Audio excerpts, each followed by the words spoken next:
Hello everyone, in this video we will all learn about the geography of Vietnam and the 6 provinces that represent southern Vietnam.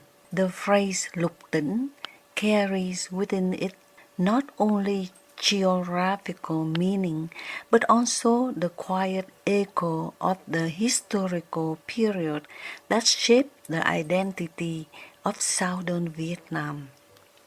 Literally translated as 6 provinces, it most commonly refers to the 6 major administrative regions of southern Vietnam during the late Nguyễn Dynasty and the early French colonial period. These 6 provinces were Gia Định, Biên Hòa, Định Tường, Vĩnh Long, Giang, and Hà Tiên. To understand the significance of Lục Tỉnh, one must first step into the historical landscape of Vietnam in the 19th century. At that time, the southern region known as Nam Kỳ was still relatively new compared to the ancient cultural centers of North and Central regions. Much of this land had been gradually expanded and cultivated by the Vietnamese settlers moving southward over centuries, transforming marshes, forests, and river plains into fertile agricultural areas. The 6 provinces became the administrative backbone of this region, each playing a distinct role in shaping the life and economy of the South. Gia Định, for example, was the most prominent among them. It included the area that would later become Saigon, a bustling hub of trade and governance. Even in those early days, Gia Định was already a center of energy and movement, a place where rivers met roads and where people from different backgrounds converged. It symbolized openness and opportunity, traits that would later define the spirit of southern Vietnam. To the northeast, Biên Hòa was known for its strategic location and agricultural productivity, with its rich soil and proximity to trade routes. It contributed significantly to the region's economic stability. Meanwhile, Định Tường, situated among the Mekong Delta, thrived on rice cultivation, becoming one of the region's major rice-producing areas. Further inland, Vĩnh Long and Giang represented the deep heart of the Mekong Delta civilization. These lands were shaped by water, by rivers that flooded and receded, bringing both challenge and abundance. The people here learned to live with rhythms of nature, building a culture rooted in resilience, adaptability, and quiet endurance.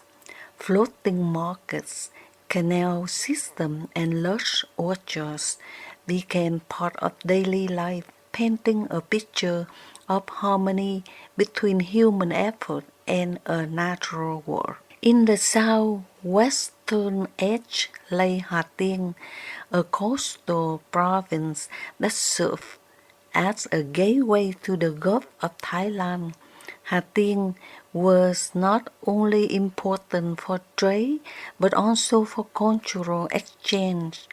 Its history reflects influences from Vietnam, Cambodia, and even Chinese settlers, creating a unique blend of traditions and identities. In many ways, Hà Tiên embodied diversity of southern frontier.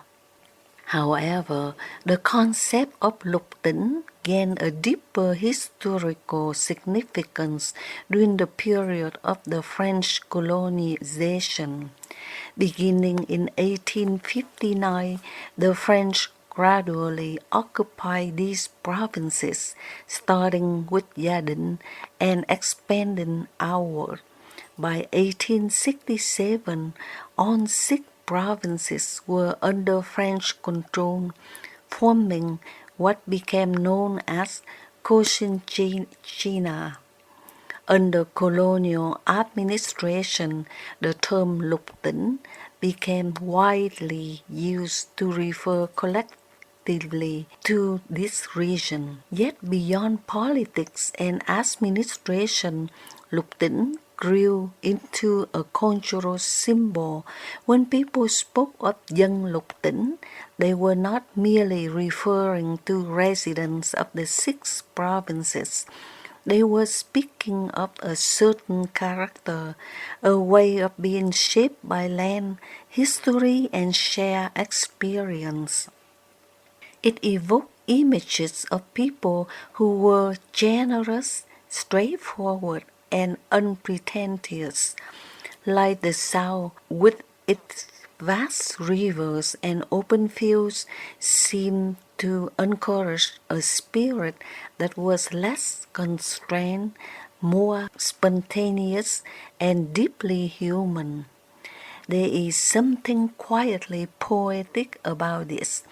The land itself, once wide and untamed, asked for courage from those who came to cultivate it, and in return it offered abundance, not only in crops, but in a way life that value connection over formality, sincerity over pretense.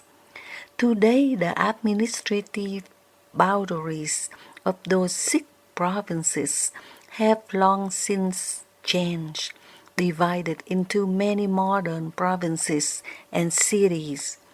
But the idea of Lục Tỉnh still lingers, like a memory carried in language and identity. It reminds us that geography is not just about land, it is about stories lived upon it, the struggles endured, and the spirit that emerges from both. So when one hears the words Lục Tỉnh, it is not merely a reference of 6 names on the map, but it is an invitation to remember the chapter of history, and more importantly, to feel the enduring soul of a region that continues to shape the heart of southern Vietnam. And if you are the Vietnamese who live in these Lục Tỉnh 6 provinces, you know exactly how the people who live in this area act, and how kind they are, and how hard work they can be. So I hope the video will teach you some of the Vietnamese culture and the provinces, that if you heard the name Lục Tỉnh, you know those 6 provinces that we mentioned. Thank you so much, and I hope you looking forward to the next video that I will talk to some of the provinces also down further south of Vietnam.